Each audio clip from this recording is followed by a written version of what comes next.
inventory of yourself. Okay, that's a quote from my father. He loved this. Take an inventory of yourself. Every time he disagreed with me, he would say, examine yourself. Like, what are you doing? Boy, I disagreed with him a lot, like, especially after my 17th or 18th birthday. But I have to say, is that ever coming in handy? We don't ever examine ourselves. We examine others. We judge others. In music, it's all over music. He did this badly, and he played that sloppy, and he did everything bad. It's never anything good. Hey, take the mote out of your eye before you take the log out of your brother's eye, right? Isn't that the quote? The Bible? Why are you so focused, or why are we so focused on other people and other things and not on the task at hand? Why? Every time I talk to somebody practically, it's like, oh, well, guess what? They're doing that, so it's okay for me. Or, oh, well, so-and-so is so sloppy, mine's going to sound phenomenal next to them.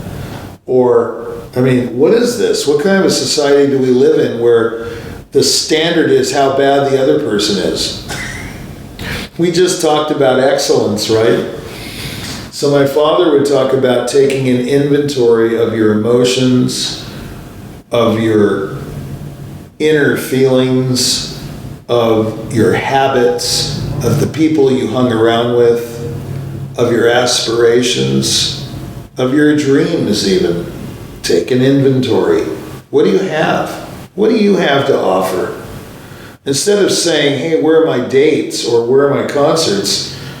My answer, as I've said before, is where's your audience?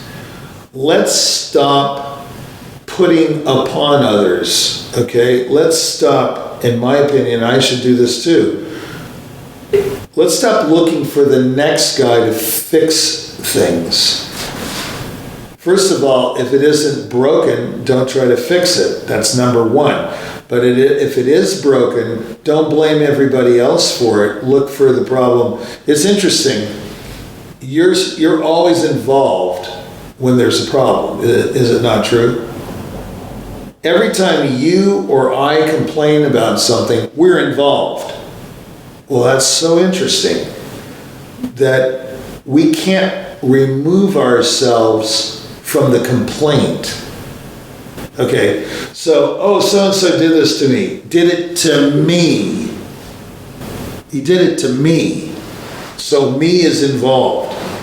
Well, first of all, nobody's doing anything to you. You're letting whatever is happening to you happen.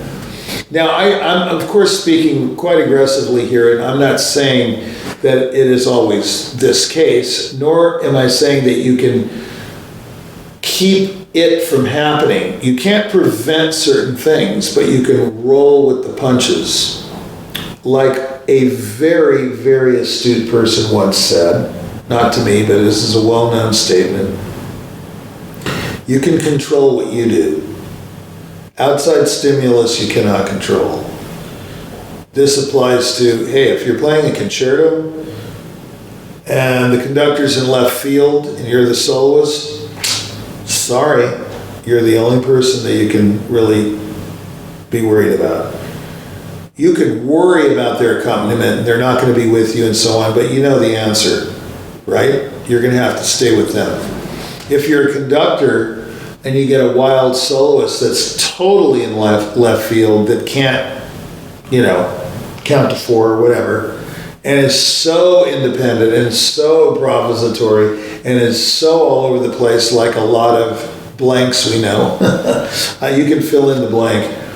All you can do is do your best. All you can do is take an inventory of your arsenal and use it. Take an inventory of what you've got to offer, your techniques, your approaches, your emotions, and use those things. You cannot control the other person.